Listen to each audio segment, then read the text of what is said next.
And welcome back to the back nine feature card of HyzerMedia's coverage of the Yetter 2021. We are at Tyler Park East. I am Dave Oster here with Rick Hansen. Rick, how's it going? Going good and looking forward to our back nine. Both Josh and Fish came out clean browns in the front. Fish, nice little mirror image card. Moser only had one hole that gave him trouble, and Torrin's grinding away here. Yeah, and we'll see how these players fare on the back nine. So we'll get started on hole 10, par 3. 144 feet says the T sign. I'm not sure I trust that, but it is definitely the shortest hole on the course. There's a couple of gaps. You just got to hit it and get onto the green. Yeah, it feels a little longer than that. But as you said, there's plenty of ways through. There's no advantage here, lefty, righty. Nice drop right by there. It's an interesting basket.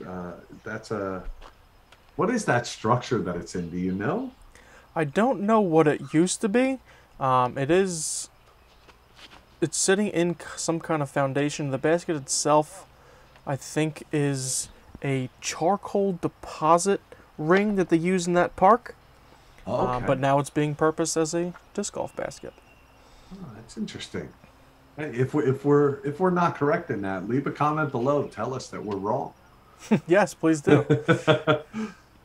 Interesting. That was a flick there. Yeah, this hole is so short. I feel like some of these players could almost jump putt. So whatever throw works for them is what they're gonna do here.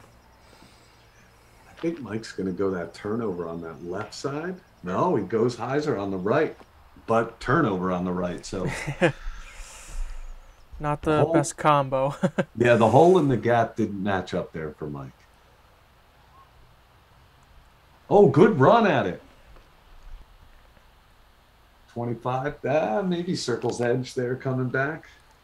Yeah, that's the trouble with running any basket, let alone an elevated basket. Fish is going to give this a run. And again, yep. Well, he has a strong putt, so when he misses it, it goes. Hopefully that log stopped it. Ooh, good catch by, what's that, a Mach 7 that are here, right? Yeah. Yeah. And you can tell he knows it shouldn't have gone in, but it did. Sheepishly takes his disc out of there. Yeah, he got robbed before, so the basket's owed him one. Yes. Oh, again. All right, not too bad. But Mike, just like Fish, hears those dreaded words. You're still out. Good save. And winds up with the bogey.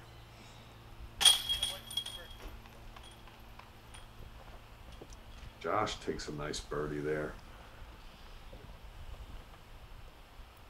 Yeah, I think the left side for the left hand backhand is a little bit more open than the other two, so he certainly took advantage of that and dialed in the birdie.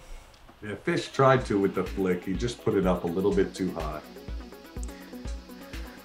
And we'll move on to hole 11, par 4, 574 feet. I mentioned earlier that there is very large trees, and this is perhaps the biggest tree I've ever seen in my life in this hole, and it's about where these players are aimed to land, not behind it, but about that distance, setting up for their next shot to get somewhere up near the green. Yeah. This one's long, not too tight, but the trees that line it are the larger trees. If you get a kick, you're going to go for a while. Nice little throw by Josh there.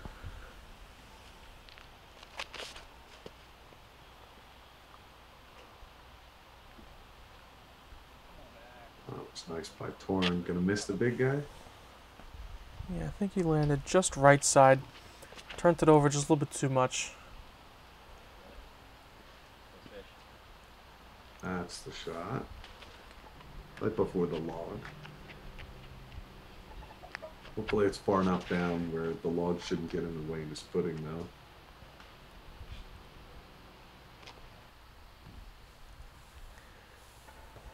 Like getting a kick and head up on the right side. Yeah. I tell you, I watched a tournament with Mike before, and my daughter says Mike has the funnest looking throw. He looks like he's just having fun when he throws. He's got a little hop in his run up. But it works for him. It does. He's been at this a long time. I mean, his PDGA number's in the 4 digits. Wow, I did not know that. That's a long time to be playing disc golf. Torrin gets into a little trouble. Fish kicked left. Shouldn't be too far. Should be able to scramble there.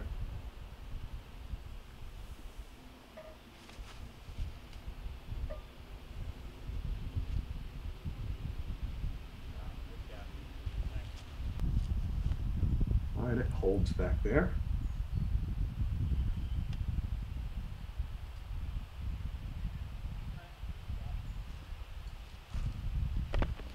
There you go, nice shot by Mike. I feel like Mike's turnover has been betraying him a little bit so far today.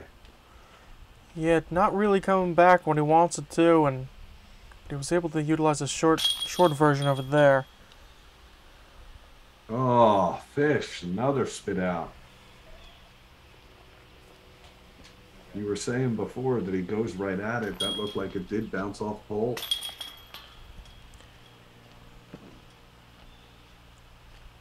Josh, just a nice casual par going through there. Getting his par, getting out of the way. Yeah, opened up a 3-stroke lead now on fish.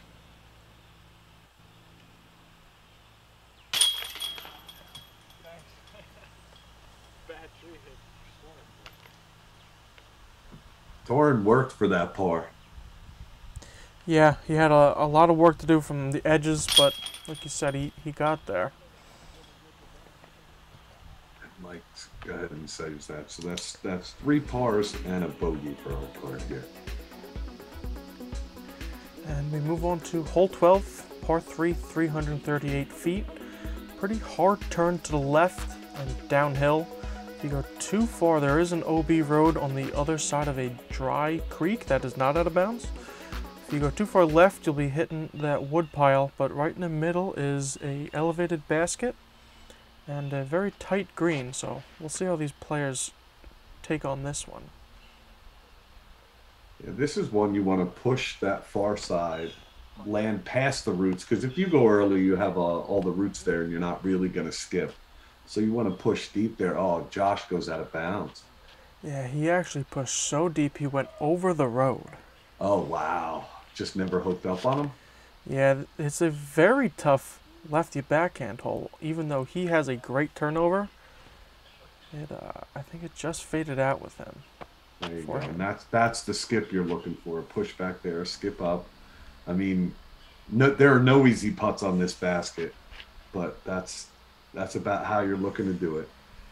Yeah, I think if you hug that wood pile a little bit more, it gives you the cleaner side of the green. As we see Mike almost go out of bounds, but he is in that dry creek area. He just took an elevated basket and elevated it another 9-10 feet. Yeah.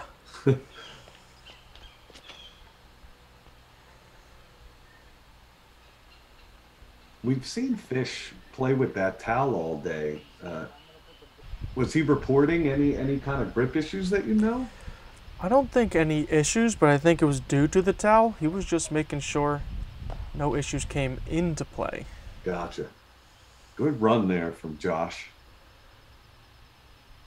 Well, we see Mike from almost the same spot, but got the better kick from the right side.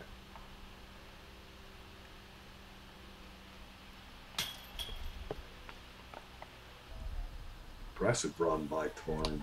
Yeah, but that's the trouble from that side of the green. If you miss, you're going down and have this super high putt again. Fish just nicking that tree. It was a tight line. Just missed it by an inch. And you can see how far down Torrin is here. Just off left side. Yeah, the bottom of the basket was above his head. And that's not the first putt like that he's had this round, unfortunately.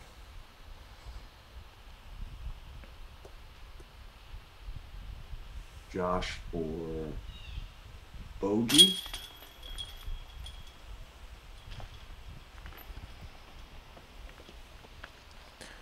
Yeah, good putt. With that result off the drive, that's kind of the best you can hope for. Yeah. There's really not much of a par save from where he went out. Fish taps his par in. Torrin's adventure continues here. Yeah. But I'll tell you, it hasn't slowed him down. He keeps going after it.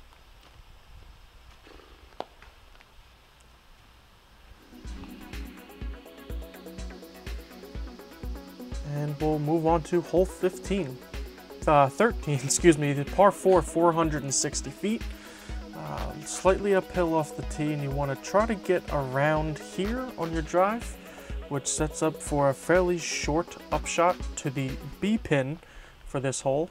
I believe there is a little bit of damage for the C pin, which is usually in the crook of the tree further down. But we'll be playing this today, and we'll see how the players fare. I feel like Josh has an advantage on this because that left gap allows him to just throw a straight hyzer shot while you see Mike and Fish trying to throw the little turnover. Yeah, the roles are reversed because there's a lot of holes that he's had to throw the turnover on, so he finally gets the advantage. Yeah, he started out, they were all lining up for him, and then Tyler said, okay, that's enough for you. Yeah.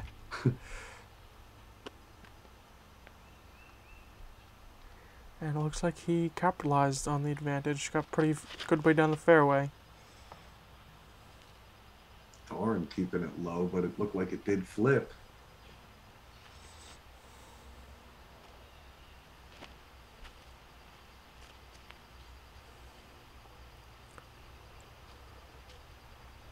Fish has such a good flex forehand there.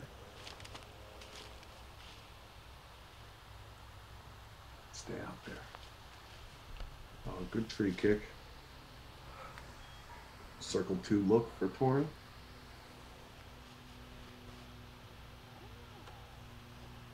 Mike's drive pushed down further. I thought he'd be in a little trouble from the tee angle. Oh yeah, he did have quite a short approach right in the middle. Just to split those trees. Ooh, good redirection. Very nice. Leaves him with a 20-footer for bird.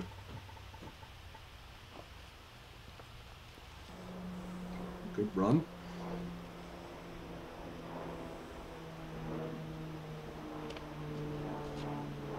Circle's edge for Fish. Oh, he knew it right away. Didn't even watch it.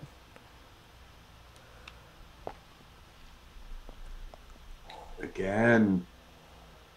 Now, did he take a lot of time in between them, or did he walk right up to it and go at him? No, he was actually kind of rushing on this hole. Even on his first miss, I noticed that he stepped up pretty quickly. Now, he does have kind of a routine that way to kind of compose himself before he steps to his lie, and then not much time once he does get there. But it was even more exaggerated on this hole, and it seemed to cost him a couple strokes. Nice birdie there by Mike. Josh with the beautiful drive and approach. Cashes in on the bird. It's amazing how easy some people can make some of these holes look. Yeah, we'll play it, and I'm not even trying for par off the tee, and these guys are getting birdies like it's no deal. Yeah, I think really I'm trying to stay in the fairway. Just don't lose a disc at that point. Yep, and this one is no different. Hole 14, par 4, 398 feet. This is the triple mandatory hole. Got to go to the right side of the first tree with the ribbon on it, land somewhere out in here, and then between these two trees, up past the wood fence onto the green. And if you miss the first mando, there's a drop zone, and there's a second drop zone for a missed second mando. So if you go too far right after that first mando, you'll get in trouble down there too. So it's a well-designed hole, and it's interesting with the half fence up by the basket and the double mando shoot too. Yeah, certainly a very particular hole, very unique hole. You're not going to see too many like this. That's right. Good kick down, too. And that backhand turnover, it's working for him. And like I said earlier, I think Josh's game has had to develop to work that backhand turnover as a lefty because just so many courses are designed for righties. See the tree kick here. Yeah. Torrin actually kicked to the right, even though it confused our camera operator. Me. That looked... Was that a zone out of Andrew there? I believe that green disc is his zone. He definitely has a green zone like that, and from the distance, I would guess so. I mean, if you have the distance with it, that's the perfect disc here because you know it's going to hook left. Yeah, a lot of the par 4s on this course are much shorter than you'll see on other courses, but the uniqueness and the tricky shots that they have make them legitimate par 4s. There's not too many eagles happening, even though I would say the average par 4 is close to 400 feet. As we see both Andrew and Josh go a little early, and Mike misses the Mando to the right. Ooh, he does. And he was upset with himself on that one. He was less than 100 feet from the Mando, maybe 100, 120, and just shanked it. Oh, good run, though. Okay, you see the fence providing a unique putt.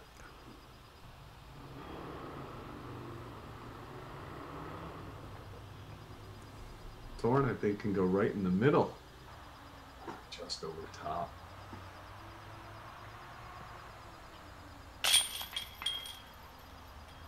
There you go. Way to bounce back, Andrew. Yeah, great putt from an area where he couldn't even walk towards the basket to retrieve his disc. He had to walk backwards, but he putted through it. Ooh, just scraping in over the cage for the par. And the rest of these guys are going to tap out their putts. This hole is the 4th hardest playing today at more than a quarter stroke over par. 4.3 average. Makes sense. Those Mandos getting in the way. Yeah. Dropping. So these short par 4s still have teeth to them. As we see another one, a little bit longer, 460 feet for hole 15. There's a couple different gaps, skinny gaps, wide gaps, whatever you can do to get out here somewhere to set yourself up to cross these 2 wooden bridges and land on the green. There's also an out-of-bounds creek following the whole entire fairway on the right side. That doesn't really come in play until the end of your first drive, unless you find a tree and kick. Wow. That disc looked like it had eyes. I was ducking, trying to get it to avoid hitting those trees the whole time. A little body English from the commentator help. We like it. You can send me my royalty, Andrew. Just enough for Josh to make it through the same gap with just a little kiss. Yeah, but he stayed in that fairway, so he'll be up top. Yeah, honestly, that probably didn't take off too much distance. It might have prevented him going down towards the creek. Moser flip up. That's probably the more traditional gap and throw that people are trying to hit. Gets the green flag. Yeah, this is a good hole to have a spotter on. Oh, big turnover. Too much? Did he go down? The spotter running. That did not go out of bounds. It actually kicked across the creek. Oh, very nice. Isn't out of bounds. So we'll see what kind of lie he has once we get up to his shot. I believe that spotter was Shay Stevens, one of the local volunteers here out at the course. We certainly appreciate the help. And the players do too, I'm sure. Keep the flow to the round going and help find those discs. Nice approach by Mike. Puts it right under. On the front nine, he was having a little trouble with his turnovers. Let's hope he can get them going because they're usually money for him. Onto the green from across the creek. That was a nice recovery from Torrin. Oh, good run by Josh.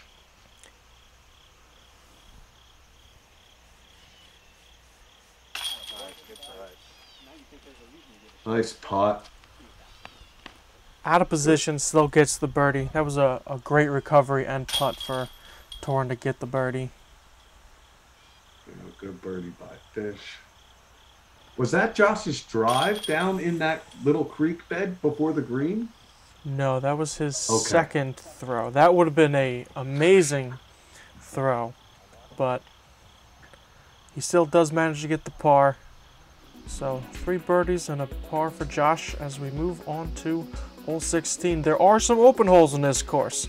Par 4, now we get the distance because there's less trees in the way, 635 feet. OB, long grass all the way down. You need to land out in the open, preferably a little bit to the left to open up the angle towards this green with a lot of guardian trees behind it. So you want to land short of the basket. Our guys should be all warmed up. We should see some bombs here.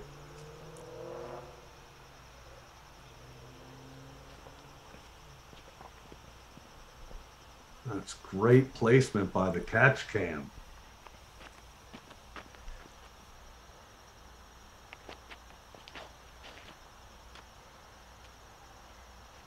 So smooth. Just enough turn to get more distance, but then right disc choice to get the stability to come back. Oh, this got, I don't think it's going to come back.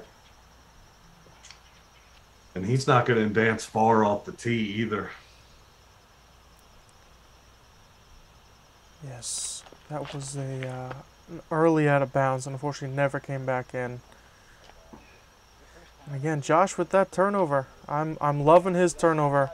This round is, of course, what we're seeing, but his game really does seem to be well-rounded as a lefty, playing on righty-dominant courses. And Torrin turns it over too much. It almost rolled back in. Spotter coming up.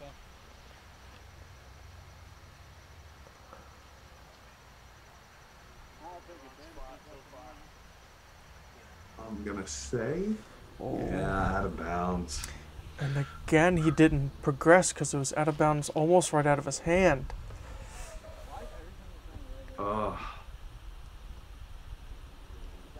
That's over near 17T. I think Torrin's just in his head right now. So this is throwing 7 for Torrin. Wow. And he does finally make it in bounds.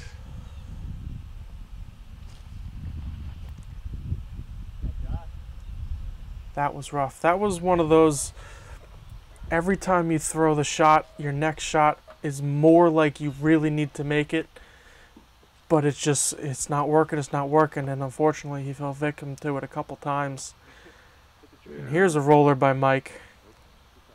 Oh, that's turned over a little early. A little turned over. Okay. Circle 2, not bad.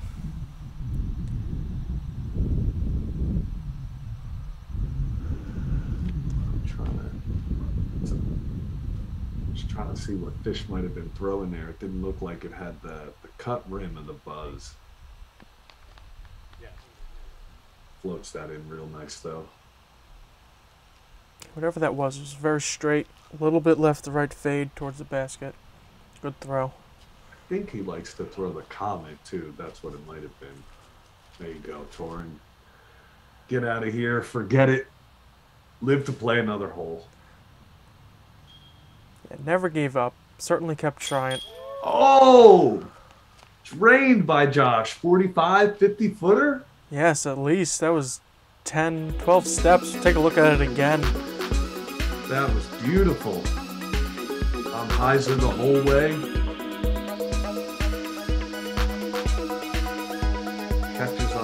side for the lefty. Absolutely, and again, it would have been a tough putt if he had missed it with all those trees behind the basket. Certainly would have been obstructed. Those trees you're talking about catch Mike there.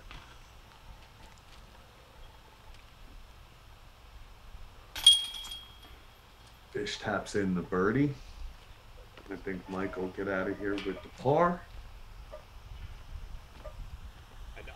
First open hole was an interesting experience for our Yeah, club. it was the second hardest hole as we move to a much easier hole according to the statistics.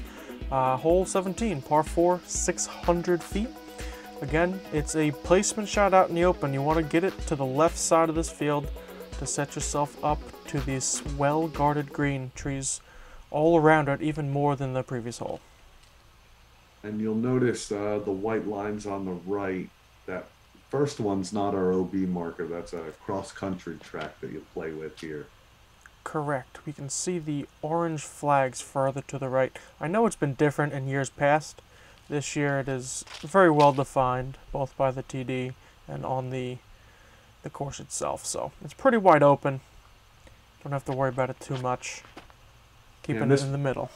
This one has the open air space for Josh on the left-hand side too. Again, all you want to do is get out here with a simple hyzer, get in the middle.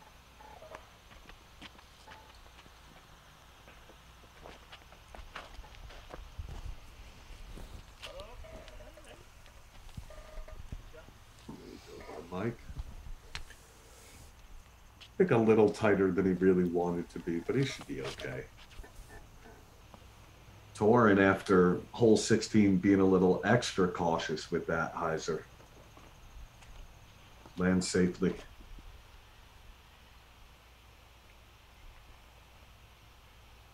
He's going to have to flex something to get down near this pin. Coming in a little high. Coming in a little hot. The trees stop him. Oh, I think it was the flagpole. Oh. We have an extended flagpole on top of this basket. You can see it over the crest of the hill that I believe he hit. He deserves a good break. Yes.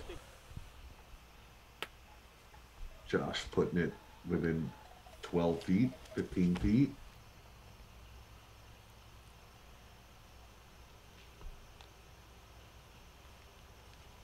There you go, Andrew. Mike hanging it out high. Catching some leaves, but still making it onto the green. A little obstructed by these trees, though. So Torrin has to be a little closer if Mike's putting first. I thought he went a little further past. He was close. He's on the back open side of this green, which is actually the preferred side with all these trees. And that's a nice putt by Torrin. But the downslope of this green makes it a little dangerous because you might wind up in that rough behind it. Both Torrin and Andrew tap in their birdies.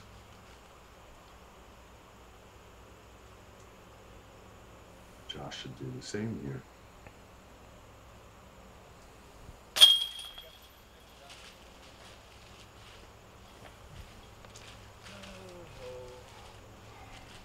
Josh and Fish seem to be running away with the card a little bit here as Mike taps out for par. Yeah, they certainly picked it up on the back nine of this round. As we are going to move over to our last hole for the first round. It is the third easiest hole today at a 3.6 par 4, 320 feet. You want to hit this very skinny gap. There is one mandatory tree left you got to get around. Not really an issue, just prevents you from cutting off the corner. And then your second throw wants to either make it just to the base of this rock wall or just over it. But it is uphill, so the risk of rolling back down is there. Yeah, the gap you got to hit off the tee is one of the tighter here. It looked like Andrew went back and changed discs there. Yes, a last-minute change, but it worked out. He caught a tree right at the end of his flight, but I really don't think it took too much distance off.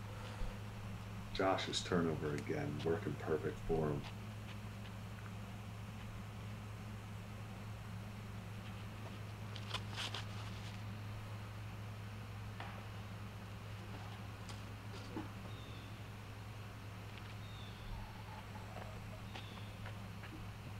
Torrin hits a tree there.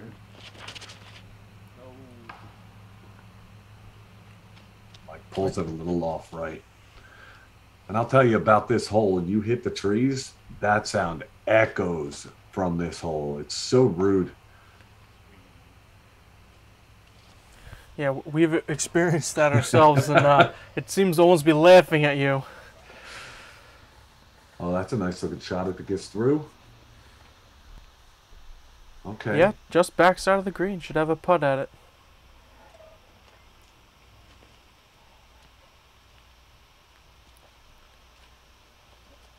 Right at the base of the rock wall. It should leave a nice birdie putt. It will be elevated to the elevated basket as well.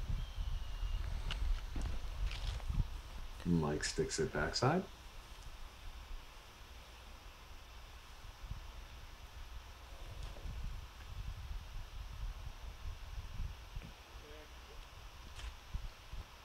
As long as that doesn't roll away, that'll be great. Yeah, I believe that did sit right next to Andrews. This needs to sit as well, and it does. That looked like it was going. It was tumbling in the air. It was. I do like, though, Torrin's had a challenging round, a couple challenging holes, but he's remained aggressive. He's gone after it through the whole round. Yeah, he had a good approach to it. You know, it didn't work out on every hole, like you said, but he stuck to it, and it's good attitude towards the whole round. He never got down on himself. Do anything crazy, just keep doing exactly what you're doing. Yeah, he hasn't been playing that long either, so it's a good mental game. What if he's doing crazy? Andrew and Josh both tap in for their birds. And there we have it. First round here at Tyler State Park East. First 18 holes. Josh with a hot round on our card, at least at a 8 down, only 1 bogey the whole round. Fish right behind him, -6 with only 2 bogeys. Mike had a better front 9 than a back 9, right around even. And we'll take a look at our leaderboard. Josh and Andrew from our card up front. We got Bradley Good and Justin Coley coming up down there. Yeah, so that will be our card from tomorrow. A lot of close contenders behind them, within 1 or 2 strokes for the rest of the top 10. But that will do it for our first round here at Tyler State Park East. Thanks for watching. If you enjoyed, please like this video and click subscribe. And be sure to check out the back 18, in the second round of this tournament, coming out tomorrow. Thanks for watching, and we will see you in the next hole.